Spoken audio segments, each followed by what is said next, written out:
So, in our last module, we have introduced one logic called temporal logic, and which will be used to specify the property of our system.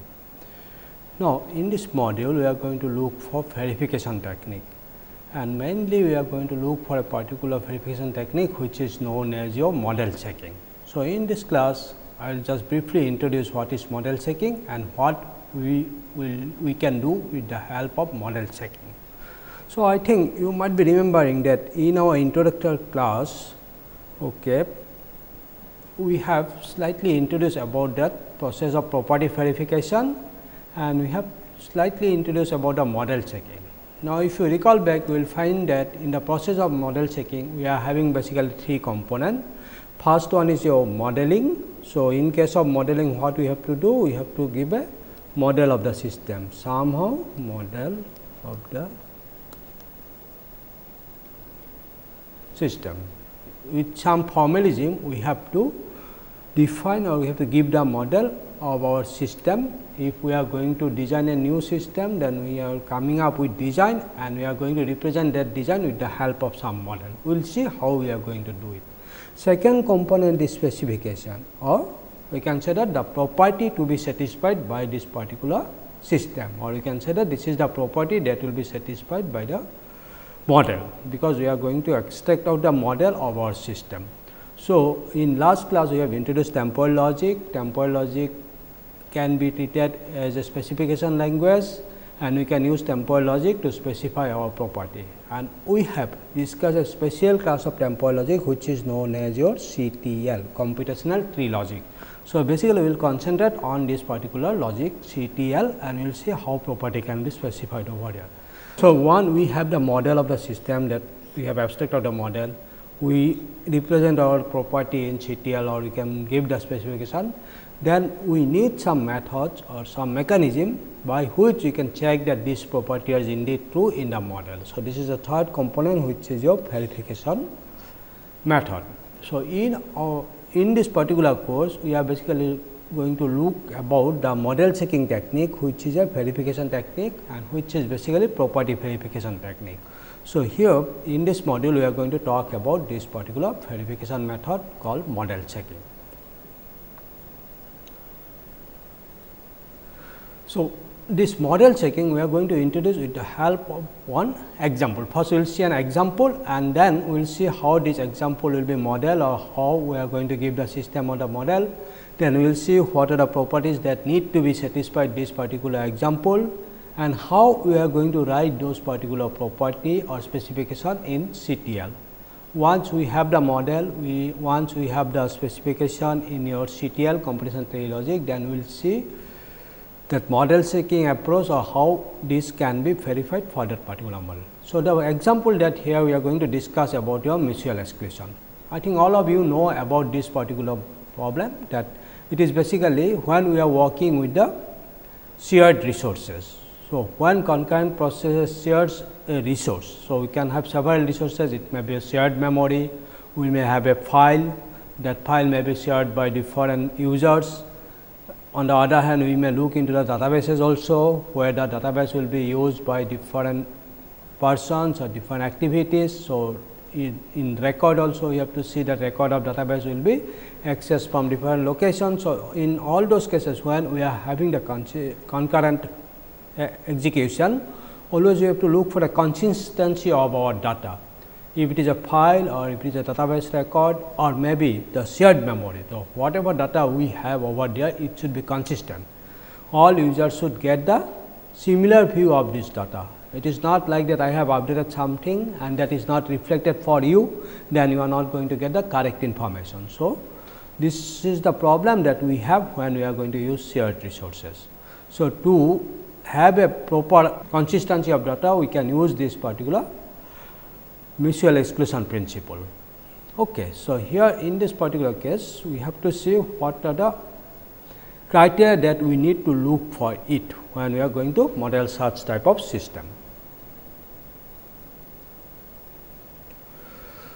So, in this particular case, first we have to find out what are the criteria that has to be satisfied by this particular design. So, we are talking about that we have to look for those criteria that What are the, basically we have to look for that particular portion of code of that particular concurrent processes where they are using this particular shared resources. It may be your file. So, you can have a file, okay. So, it may be used by say several processes or say several users. So, you can say that process 1, process 3, like that, n different process we are having, and these n processes are going to use this particular file. Okay. So, all those particular processes are having their own code segment. So, in a particular code segment, I think you can think that it is going to access this particular file. So, we have to identify that particular code section. So, two such processes should not access the file simultaneously. That is the restriction we have to say, and we say that we have to identify those particular critical section. We said that the file used by this particular code segment will be treated as our critical section. So, all process may have critical section. So, they should not use this particular file at the same time. Now, by looking into this criteria, we are going to talk about the critical section. When you talk about this mutual exclusion, then we have to see how to model this particular system. Now, we are going to talk about the concurrent processes, going to use some shared resources. So, for that we have to come up with a model. And what will be the specification, or what are the specifications that need to be satisfied by this particular model. Okay. So, once we are having the specification, we have to come up with the specification, we have to look for the properties, we will come up with the system model, and what we are going to say, how this we are going to check whether this specification indeed true in this particular system model or not. So, our first task is to come up with a model. Okay. Now, you just see that now what is this particular mutual exclusion. We are considering a simple cases where we are saying that we are having two processes mutual exclusion for shared resources. We are considering only two processes. These two processes are going to access some shared resources. It may be your shared memory, it may be a file, or it may be a database record.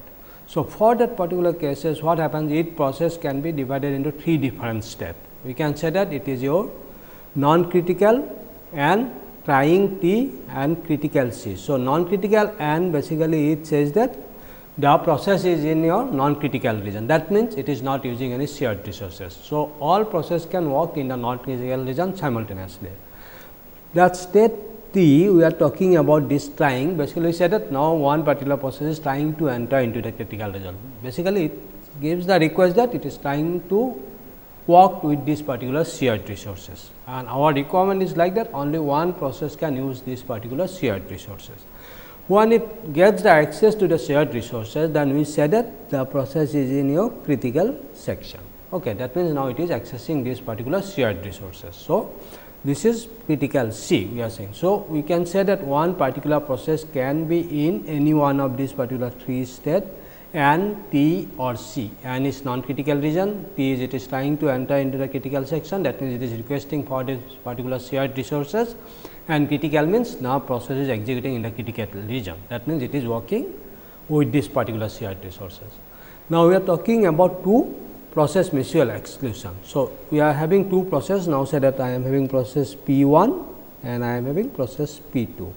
Now, process P 1 can have in this particular three state, either it was in N 1, T 1 and C 1. Similarly, process 2 can be in three states, it is either in N 2, T 2 and C 2. Now, what are the transition you just see that if it is in the N 1, that means, it is in your non-critical section. Now, at some point of time it may go to the trying state, that means, now it is try to enter into the critical section. Once it is entering into the trying state, that means, now it is going to access the shared resources.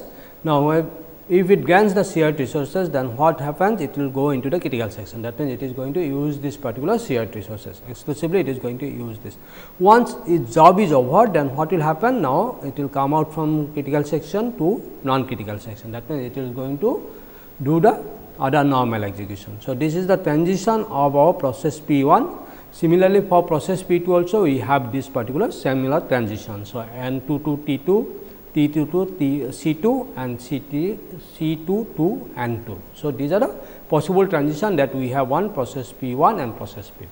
Now, we are going to see these things as an as one system, and for that what we are going to do, the behavior of these two process P 1 and P 2 will be composed together. Generally, we say this is the parallel composition. Now, when we are going to get a composition of this process P 1 and P 2, then we are going to get the total behavior of our system. Now, we will see what this total behavior will look like.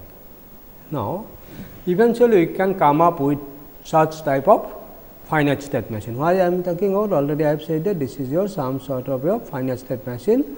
We are having finite number of states and we are having transition amongst them. Now, what are the states? You just see that. First, I am talking about, say this is given as your n 1 n 2. What does it mean? It says that the process P 1 is your non-critical section, process n 2 is in your non-critical section. So, both are executing, they doing their own job, but none of them are using the critical section. Now, when the state is your n 1 and n 2, then what will happen? At some point of time, process P 1 may look for the shared resources. So, it will go from n 1 to T 1. So, it is having a transition from n 1 to T 1. So, we are having the next state T 1 and n 2. It is process P 2 is your non-critical section and process P 1 is in your trying section. At the same time, it may happen that now process P 2 may look for that particular shared resources. So, we may have another transition. So, it is from n 1 and n 2 to n 1 to T 2.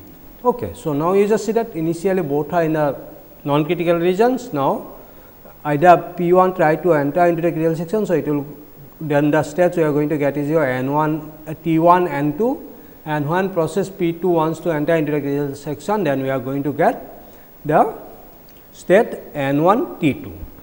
Now, when it is in your T 1 and n 2, you just see that either now process P 1 is going to get the shared resources. So, T 1 will enter into the critical section and n 2 remain in the process P 2 remains in the n 2 state. It is in the non-critical section. But it may also happen that now once is trying that process P 1 is trying, similarly process P 2 may also try to enter into the critical section. So, the state we are going to have is your T 1 and T 2. Now, after some point of time that process your these things what you call P 1 will come out from the critical section. So, we are going to have this particular n 1 and n 2 state. And now, when similarly this part is symmetric to the other part, that it is from T 2 it is going to C 2, then it will come out and it will go from n 1 and n 2. Now, when both are trying to enter into a critical section, so one will go to say process P 1 will go into a critical section. So, it will follow this particular part and process P 2 will go into the critical section, then it will follow this particular part and from that it will come to this particular T 1 state.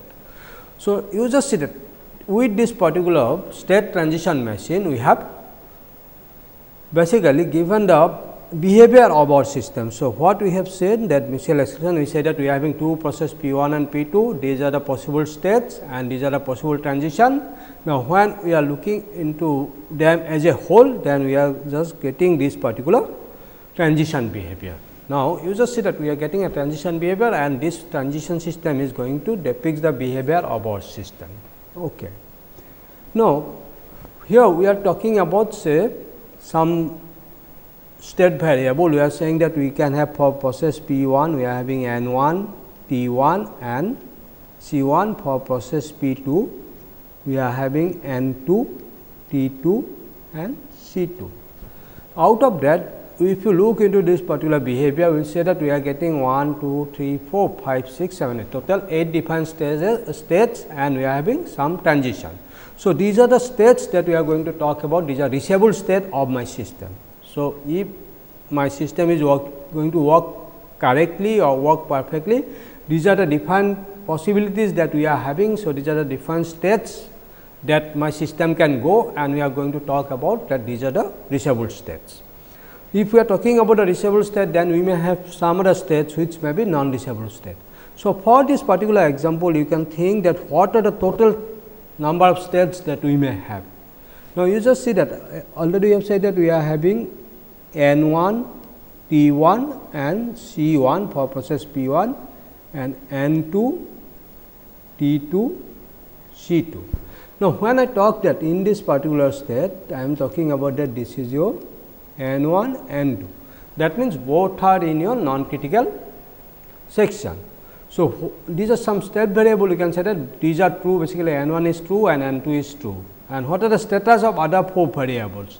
We can say that this is not trying to enter into a critical section. So, it is T1 bar, that process P2 is not trying to enter into a critical section. So, it is T2 bar.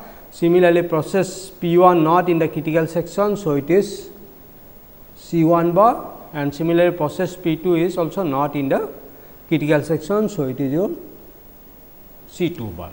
So, you just see that with this particular combination, basically we are representing these particular states. Okay. Now, in this particular case, so it is basically N1 and N2 are true, that means both the processes are in your non-critical section. So, similarly T1 is false and T2 is false, they are not trying to enter into a critical section, and C1 and C2 are also false, they are not in the critical section. So, like that for all those particular states, we can have the behavior of those other variables. Now, in this particular case, we are having total 6 control variable.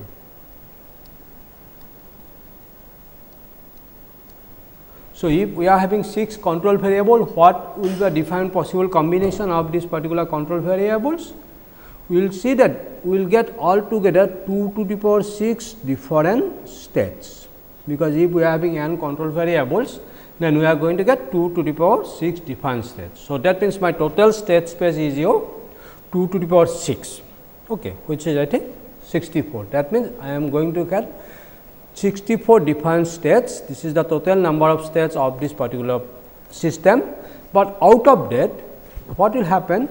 We have seen that only 8 are reachables, others are not reachable, because for a proper system both cannot be in the critical region. That means, C1 and C2 should not be true simultaneously. So, if it is your C1 and C2, then we are having other 4 variables T1, T2 and N1, N2. So, see these particular 4 variables now have either true and false. So, that means, we can get with 4 variables, we are going to get 16 different states. That means, these 16 different states are not reachable. It is not the proper behavior of our system, and we are going to say that these are the not reachable states. Okay. Like that, some other states will also go out from this particular model, and eventually we are getting only these 8 possible states. Okay. So, these are the reachable states. So, you just see that when we are trying to model our system, depending on the input variables or the control variables, we may have a bigger state space, but all states may not be relevant for us, and we are going to basically concentrate on the reachable states. So, these are the reachable states. Okay. Now, you just see that when we discuss about your temporal logic or say CTL, computational tree logic, we have mentioned that the meaning of this particular CTL is defined over a model. Okay, and what is a model? If you recall back, you will find that this is nothing but some sort of finite state system. We are having finite number of states, we have the transition. So, this is basically behavior of our finite state system, but along with that we are having one additional function which is known as your labeling function. Each state will be labeled with the atomic proposition. If the true atomic proposition is true in a particular state, we are going to label this particular state with the help of this particular atomic proposition. Now, when we are coming up this particular model for mutual exclusion, here we will find that our set of atomic proposition V will be your N1, N2, T1, T2, C1, C2. So, this is the set of atomic proportion that we have in this particular model, and you just see that in this particular state we are marking with N1 and N2. So, what does it mean? That means, this particular atomic proportion N1 is true over here, the atomic proportion N2 is true over here, and other 4 atomic proportion T1, T2, C1, C2 are false at that particular state.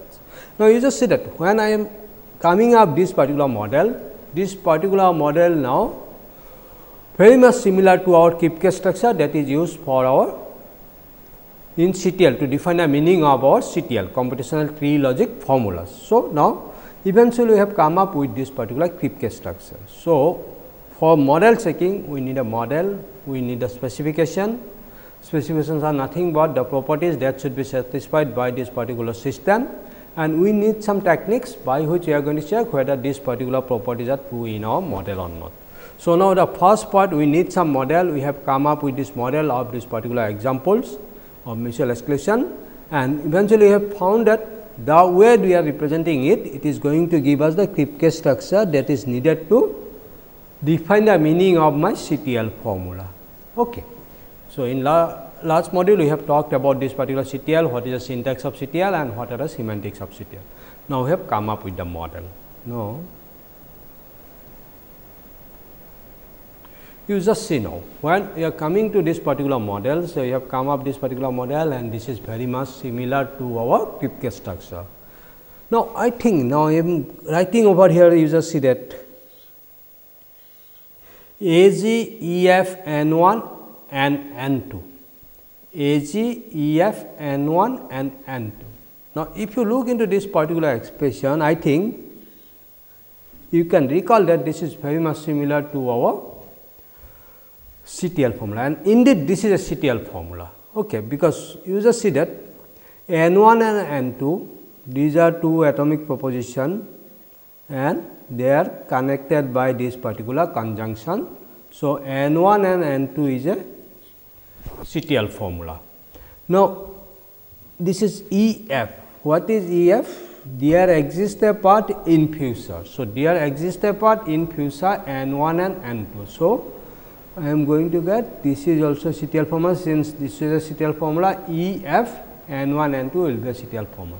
And before that I am writing AC, that means in all part globally there exists a part in fusor N1 and N2. That means I can, for clarity I can give this particular bracket. So, you see that since this is a CTL formula, so eventually this is a CTL formula. So, now I am writing a CTL formula. Now, what this CTL formula means, you just see that what we can say in sentence, no matter where you are, there is always a way to get to the initial state. So, no matter where you are, that means in the system wherever you are, it hardly makes any difference, no matters, there is always a way, we are going to get a path to get the initial state. Here we are just thinking that this is my initial state. Okay, so, this is why I said that in initial state I am having N1 and N2 must be true. So, no matter where you are, there is always a way to get to the initial state. Now, this is the property that need to be satisfied this particular model. Now, you just see that I am having model. So, this is the model of my system mutual exclusion. This is the specification of the property. One simple specification that I am mentioning over here. So, specification of property. Now, I need some mechanism to check whether this property or this specification is true in this model or not. Okay. And this particular mechanism or technique is known as your model checking. This model checking is a kind of verification technique. It is a kind of verification techniques, and in this class we are going to, or in this course we are going to talk about this particular model checking. So, for model checking, what is our requirement? We need a model of the system. Somehow we have come up with a model which is very much similar to the Kripke structure. We have to represent our property or specification in CTL, then we are going to use model checker, which is basically known as your CTL model checker in this particular case, since we are writing the specification in your CTL formula. So, we are going to look for CTL model checker, and CTL model checker will going to check whether this particular specification is true in this particular model or not. So, this is the way that we are going to look in verification technique, and in this course we are going to talk about model checking, and particularly model checking of our CTL formula, because we are going to write our formula in CTL. Now, when we are talking about this particular mutual exclusion problem of for shared resources, now it should satisfy some of our properties. We are having some requirement, it should fulfill those particular requirements. First, we have to identify what are those particular requirements. So, one requirement we are talking about the safety requirement. What is this safety requirement? It says that only one process to be in its critical section at any time. This is our basic requirement, and say that this is the safety requirement. So, at any point of time only one process will be in its critical section. If two processes are going to remain in the critical section at the same times, both of them are going to manipulate the data, and the manipulation of one process may not be reflected in the other, because it will be overwritten by the other processes. So, this is basically safety property, only one process to be in its critical section at any time. Now, second property we are talking about the liveness. What we are talking about liveness? Whenever any process wants to enter its critical section, it will eventually be permitted to do so. So, we are talking about the liveness. That means, all processes are having equal right to enter into the critical section. So, whenever a process wants to enter into the critical section, that means, it wants to use the shared resources, eventually it should get the permission to use that particular shared resources. So, this is about liveness. If someone is waiting and waiting for long enough time, then we can say that that process is going into starvation. So, it is not desirable. So, the second property is your liveness. Now, say we know that these are the two requirements that we are having. Now, whether if I am having a model, if I say that whether these two properties are satisfied this particular model or not, I think then we will go or we will move into some other domain when we have to look for the natural language processing, because we are representing our requirement in natural language. So, we have to use some formalism or use some formal methods to represent such type of properties. Say, like that in my previous example, I am saying that no matter where you are, there is always a way to get to the initial step. So, this is some sort of requirement. I am representing this requirement with the help of this particular CTL formula. So, because this CTL formula having predefined meaning, and we have to use some predefined syntax to write such type of formula.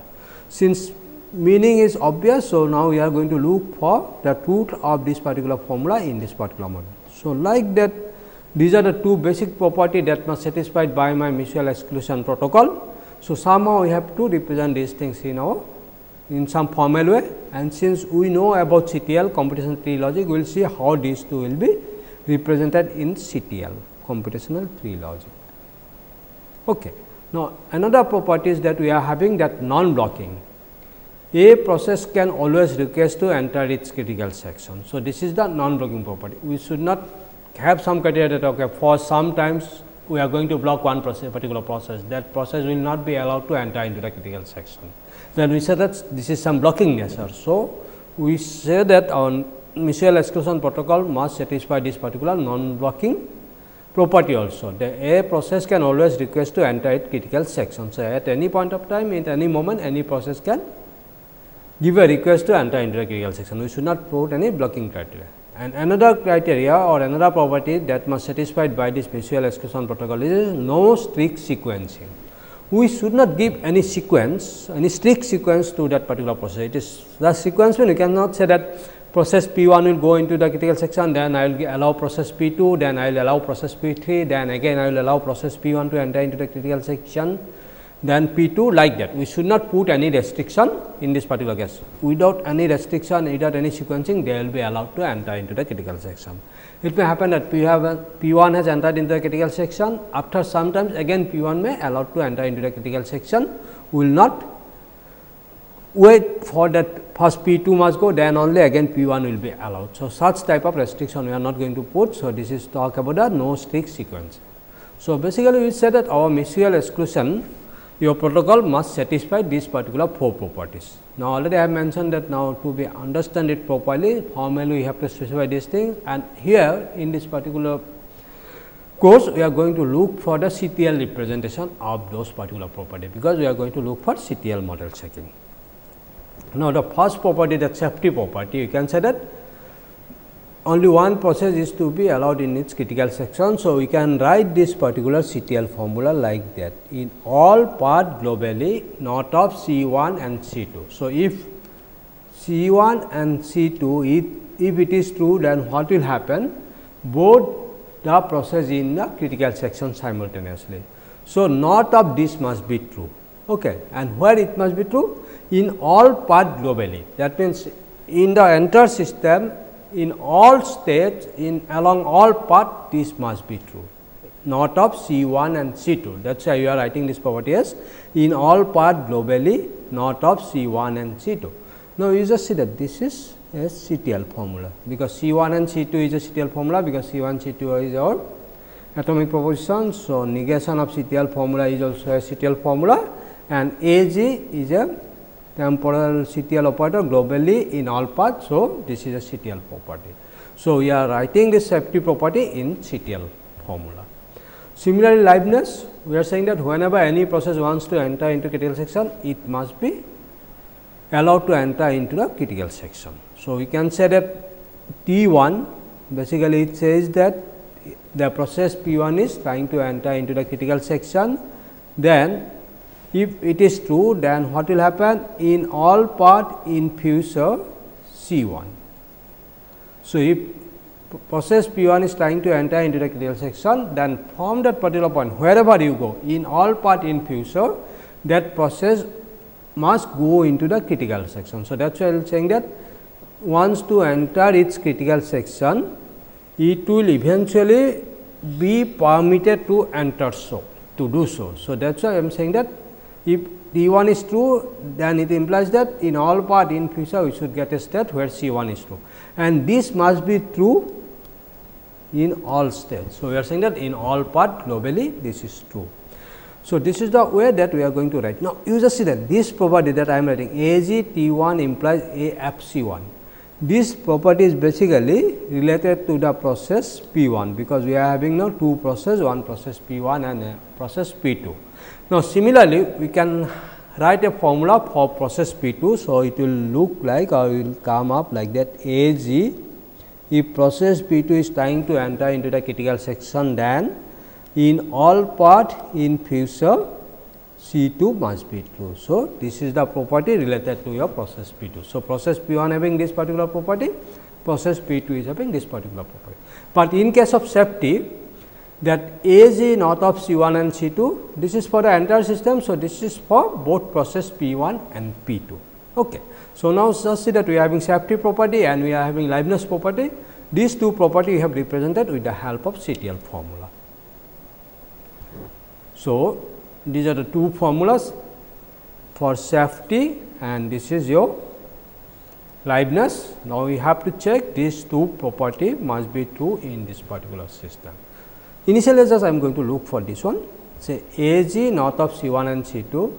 So, if you see that we are having 8 possible states, in 8 possible states both C 1 and C 2 is not true, that means in all states this is true, because here in this particular 4 states C 1 and C 2 is not true, but here C 1 is true and C 1 is true, but C 2 is false, and in this particular case C 2 is true, C 2 is true, but C 1 is false. So, this AG not of C 1 and C 2 is true in this particular case.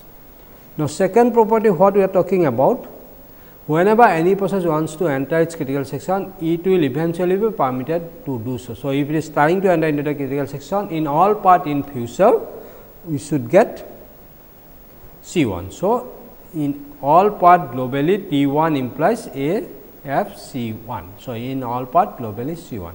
But if you look into it, here I will be having slight problem, just I will just mention it. Say if you consider that I am in this particular state, the process P 1 is trying to enter into the critical section.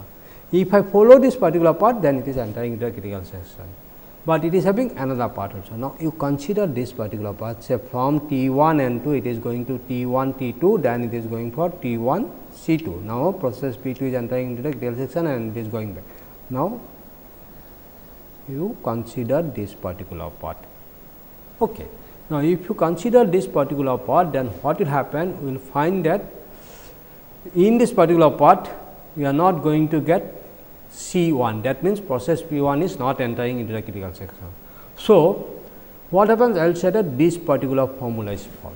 That means, the model that I have come up over here is not satisfying the Leibniz property, because first one is safety property, we have checked it, safety properties has been satisfied by this one, but when I am coming to this particular Leibniz property, we have seen that it is not satisfying this particular Leibniz property, because we are having one particular part, it will remain in this particular part, and always C 2 is entering into this particular critical section. Okay. Now, similarly, we have talked about the non-blocking and we are talking about non-stick sequencing. So, we should not block any process to enter into the critical section and we should not put any strict sequence, that it process must enter in this critical section in some predefined or strict sequence. So, we should not put such type of criteria. So, these two properties also we can represent with the help of CTL formula. So, it says that it is always request to enter into its critical section. So, if the process P 1 is in your non critical section, so there exists a part in next state, it is T 1. Okay. That means, if process P 1 is in your non critical section, from that particular state we should get at least one part where it is trying to enter into the critical section. That means, we are not blocking wherever you are. If you are in the non critical section, you are having a provision to try to enter into the critical section, and that strict non sequencing no strict sequencing, we can represent this particular property with the help of this particular CTL formula.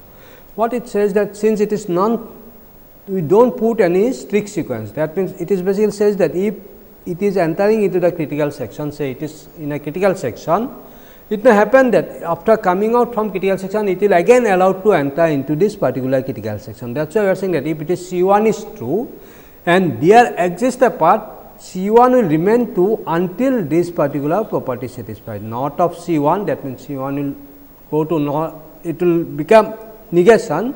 Along with that, C 2 will remain negation. So, C 2 will remain false until again C 1 becomes false. So, you just see that here we are saying that we are in the C 1, we have entered, say you can say that in this particular we are in C 1, I can come out from this particular point, we will go to that particular say not of C 1, that means, now C 1 is false, I am coming out from this particular critical section. Now, what will happen? I should get a path such like that, I can again my system will go to this particular C 1, but in none of the state C 2 must be true. That means, C 2 will remain false, that means, C 2 is not entering into the critical section. So, this is the way that I am representing this particular behavior. So, we are saying that not of C 2 remains true until again C 1 becomes true.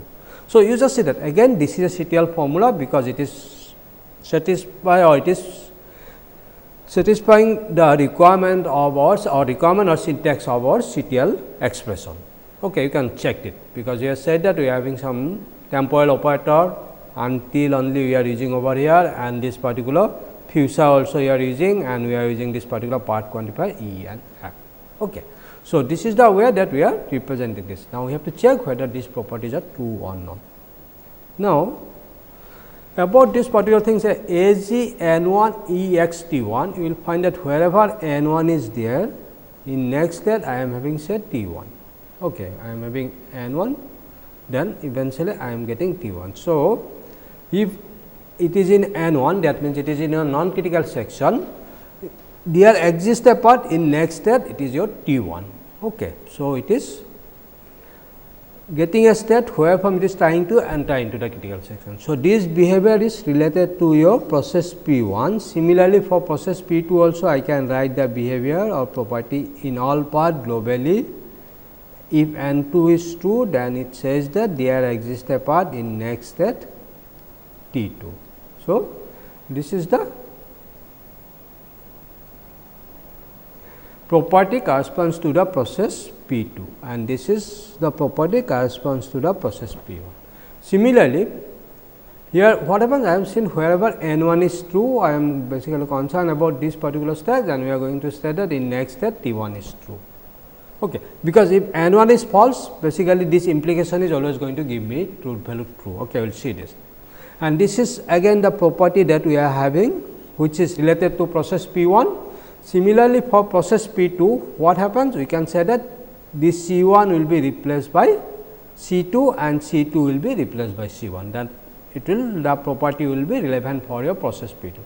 Again, just I am giving you the intuitive idea about it. So, this you can say that this property is again true over here, because we are going to get one particular part where this particular property is true, because this is you can correlate it with the Leibniz property, because we have said that in this particular part C 1 is not getting. So, every time C 2 is entering. So, similarly, I can look into this particular part now. Okay. In this particular part, what will happen? Always process P 1 is going into this critical section, at no point of time process P 2 is going into the critical section. You just see that. That means, in this particular part, I am allowing to enter process P 1 to in its critical section. Okay. So, in between process P 2 is not getting any chance. That means, we are not following any sequence over here. So, C 1 can enter into the critical section for more number of times, and eventually you can say that after some times from here it will come out and it will go to this particular process P 2 will go into this process critical section. Now, you just see that here we are talking about this particular mutual exclusion problem, and we have come up with a model, and along with that we have seen this particular 4 property of specification. This is safety, liveness, then no strict sequencing and non-blocking. And out of this particular 4 formula, what happens? We have found that this property is not true in my model. Now, say I am trying to design my this particular critical section or excess of critical section, or basically by mutual exclusion. I have designed it. Now, I have seen that it satisfies 4 requirements, 4 properties. We have come up with 4 properties. Out of that 4 properties, one is not true. It is not satisfying. Already we have seen it. Now, in that particular case, now what I have to do? As a designer, I should relook my design and try to modify my design in such a way that it is going to satisfy this property. This is the way that we are going to design our system. So, since this property is not true, then I will revisit my design and I will try to check where is the problem, and I will try to fix up that particular bug. Now, after looking into this, what will happen? Now, I can think something like that. So, this is the model that I have come up, and I have seen that this particular property is not true over here. Okay. Because already I have seen that this is the part that we have the problem. That means, in this particular part, what will happen? Process P 1 is not getting any chance to enter into this particular critical section C 1. Similarly, for process P 2, I am having A G T 2 implies A F C 2. Since this property is not true, similarly, this property is also not true, because we are going to get this particular part over here, where process P 2 is not getting any chance to enter into the critical section. That means, you just see that I am having problem in this particular portion. In my design, I am having some problem over here. It may not be problem with the entire system. So, I will concentrate in this particular part and I try to modify my design. So, in that particular case, what will happen? Somehow, I have to break these particular 2 loops. Okay. Now, what will happen in this particular case? Now, I can break this particular 2 loops and I can come up with this particular design. Okay. So, this is the way that we are going to design our system, and we are trying to remove some errors or fault that we may have in our design. Okay. Now, in this particular case, now you just see that what will happen? Now, earlier we have 8 states, now we are getting 9 states. This particular state has been broken into 2 particular states. T 1 and T 2 has been broken into 2 different states. Okay. So, now in this particular case, what will happen? You just see that now when I am having that T 1, it is trying to enter into the T 1, then it is entering into your C 1, and after that I am coming back to that particular state where N 1 and T 2. Okay. Now, from here either it can go to T 1 and T 2, or it can get N 1 and C 2. That means, it is already entered into this particular critical section. Okay. So, this is the way that you can have, or from here you can say T 1 and C 2. Now, from here we are going to T 1 and N 2, and eventually I am coming to this particular C 1 either from this direction or from this direction. You just see now, by after breaking this particular 2 loops, I am coming up with a design. In this particular design, you will find that this formula is true over here. Okay. Similarly, that other formula A G T 1 implies or T2 implies AF C2 will also be true. That means, that liveness property will be satisfied over here. Okay.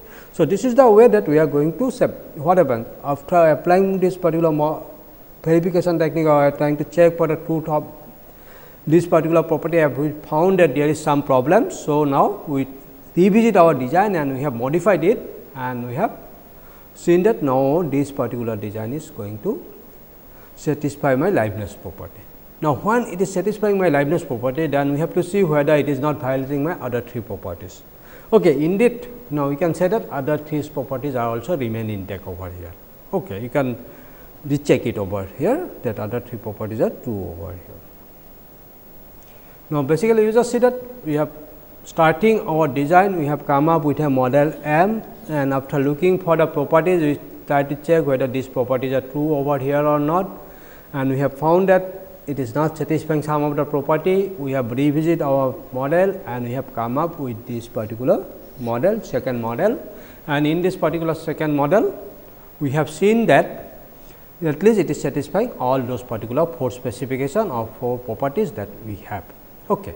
Now, so as for the norms of the Kripke structure, we are having slight problem over here that 2 states cannot be marked with the same level. Somehow they have to be different. Now, here I am not talking into this particular internal details, but we can say that instead of this particular 6 states that I am having of the processes, that N1, T1, C1 and N2, T2 and C2, we may have some other internal signals also in the controller. So, these 2 states will be distinguished by some of those particular control signals. Okay. In later point of time, we may look into it, but you can think that they are different because we may have some other control signals which are not relevant with respect to our properties. So, we are not showing the marking of those particular things. Now, what we need next? So, we are having that model, we are having the properties, CTL properties, we are representing our specification with the help of CTL property. Now, we need a mechanism by which we are going to check that those particular properties true in this particular model or not. So, for that we are going to look for a particular model which is known as your model checking.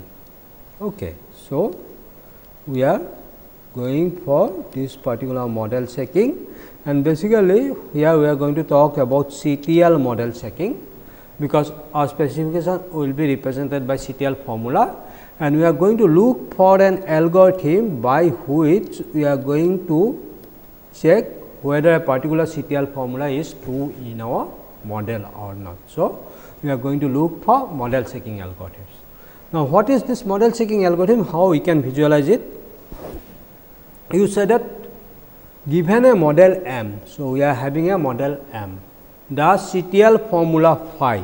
So, we are having a model M, we are having a CTL formula phi, and along with that we are having a state S of S. That means, we are going to look for any state S0 which belong to that set of state S of this particular model, because model M is basically defined by your state of set, transition function and labeling function. Okay. So, this is the Kripke. So, what is the model checking algorithm? So, model checking algorithm generate answer yes, it will say yes if M S0 models phi, or that means, you can say that phi holds in your M S0 or phi is true in S0. So, that model checking algorithm generate answer yes if phi is true in this particular state S0, or it generate answer no if phi does not holds over here. So, M S0 models phi does not holds, that means, phi is not true in S0. So, this is the way we can look into the model checking algorithm, that we are giving a model M, we are giving a CTL formula phi and one particular state, and we are going to check whether this particular CTL formula is true in this particular state S0 of M or not. So, it is going to say either yes or no. The model checking algorithm may be viewed in the another way also. It says that we are giving a model M and a CTL formula phi. So, we are giving a model M and a CTL formula phi. So, model M again we are saying that it is having state of state, transition relation and labeling function. Now, model checking algorithm we can now view it like that. Model checking algorithm provides all the states of model M which satisfies phi. So, we are giving the entire model M. Now, the model checking algorithm will be run in such a way that it is going to give me the set of states. I can say that S I, S j, S k, like that some states we are having, in which states this particular formula phi is true. So, we can think the model checking algorithm in this particular way also. So, in one case, first case what we are thinking, we are giving a particular state and we are going to check whether phi holds over there or not. In the second case, what we are thinking, just I am giving a model and formula, it will give me all the states where this particular formula is true. So, if we know the method for one, the second one can be always derived. Like that, say if I am giving this particular method, say giving a model M and a formula phi, and it is going to give me all the states where phi is true. Now, if I say that I am giving a model M, formula phi and a particular state say S 0, whether this formula phi holds S 0 or not. So, this method is returning me all the particular states where this particular phi is true. So, I am going to check whether this S 0 is a member of this particular return set or not. If it is a member of this particular return set, then we say that yes, phi is true in S 0. On the other hand, if I know this particular method, then very well I can find out the particular all the states where this particular formula is true, because I am going to run this particular method on each and every steps of the model, and where it is true, it is going to give me those particular steps. So, just see that these are basically complementary to each other. If I know one, the other can be derived. And this model checking algorithm is having another advantage also, or another features also. What happens? It either say it is going to give me either A as if phi is true, and it will going to give me answer no if this phi is false. Okay, that formula is false. Now, when it is no, it is false, generally that model checker generates a counter example also. What is this counter example? With counter example, it give me execution trace. It says that where this particular formula is false. Basically, I am having a giving a model. Okay.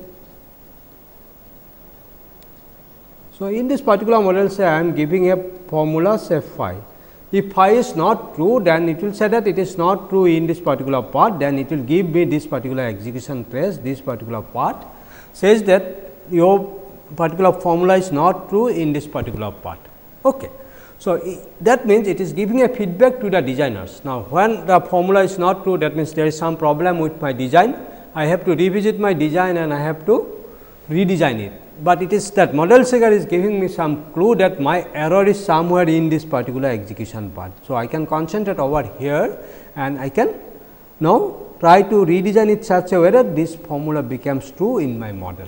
But when I am trying to basically concentrate on this particular part, some error may occur in some other part also. So, I must be careful about those particular issues also. But model checker is giving me some hints, so that I can quickly try to fix my bugs. Okay. So, this is the issues of our model checking. So, in our next class, we are going to discuss about this particular model checking algorithm. Okay. Now, just look for some question that we are talking about this particular mutual exclusion problem. Now, I am going to look for the liveness properties, checking of this particular liveness property. How I am going to check it, or how we are going to check it. Now, you just see that I am having A g T 1 implies A g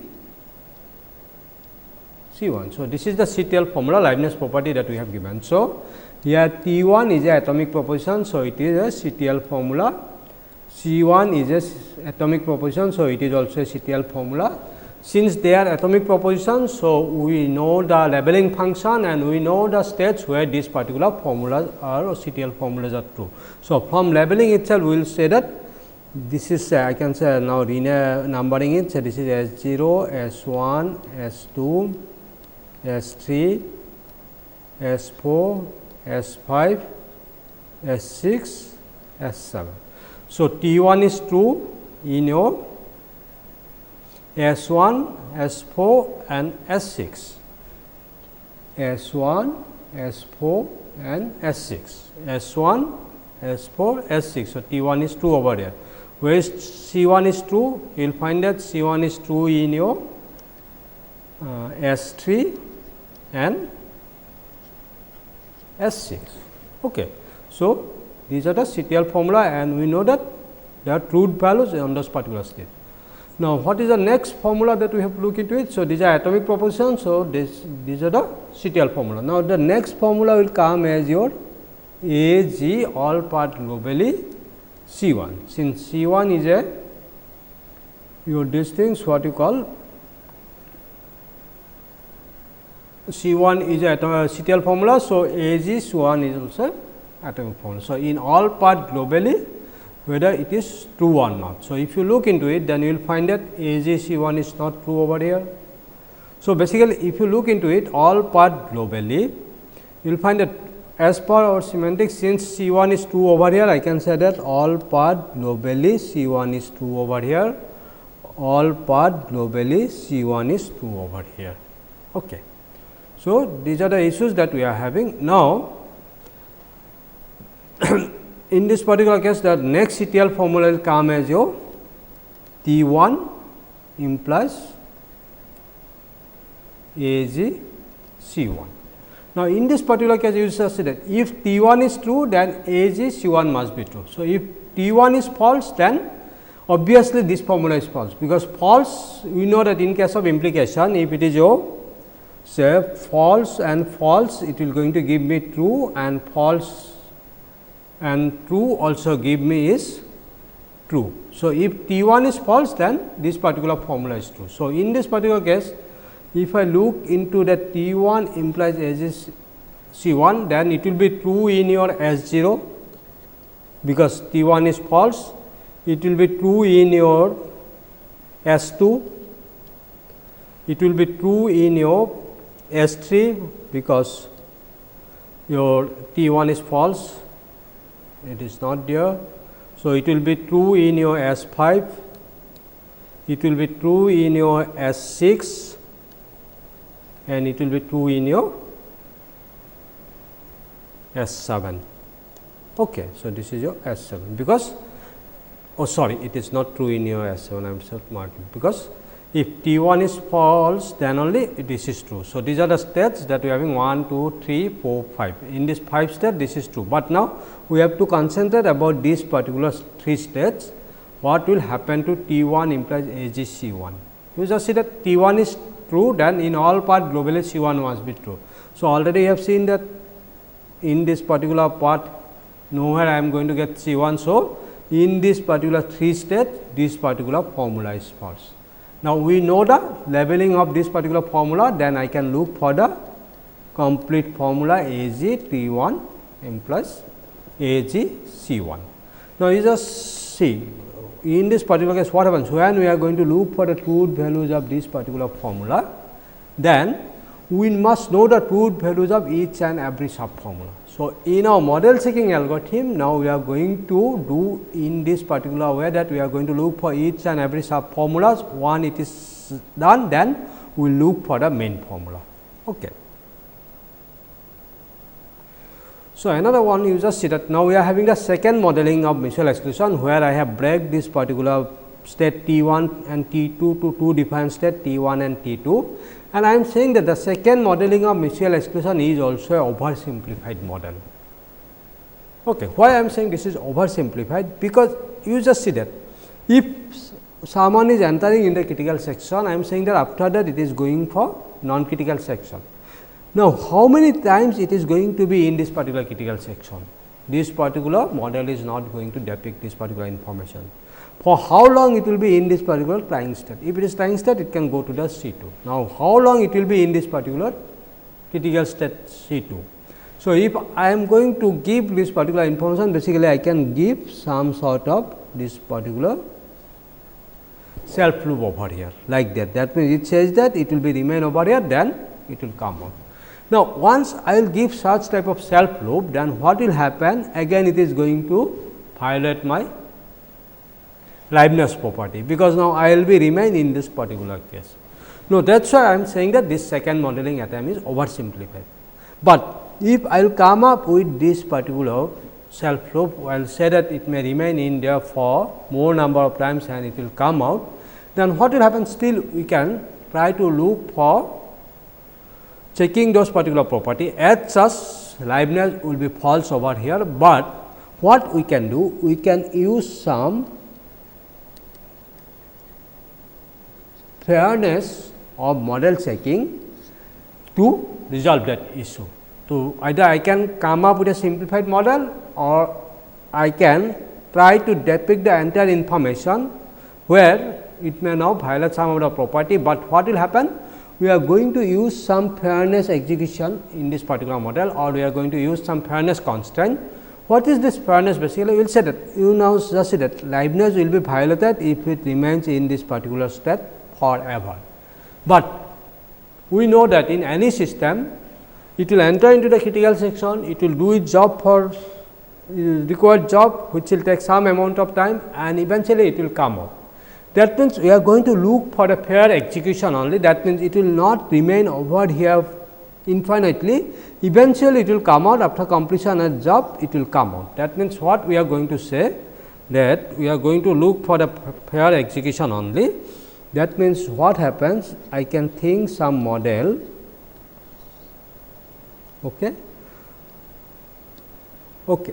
So, now you just see that in this particular loop, the model will remain infinitely.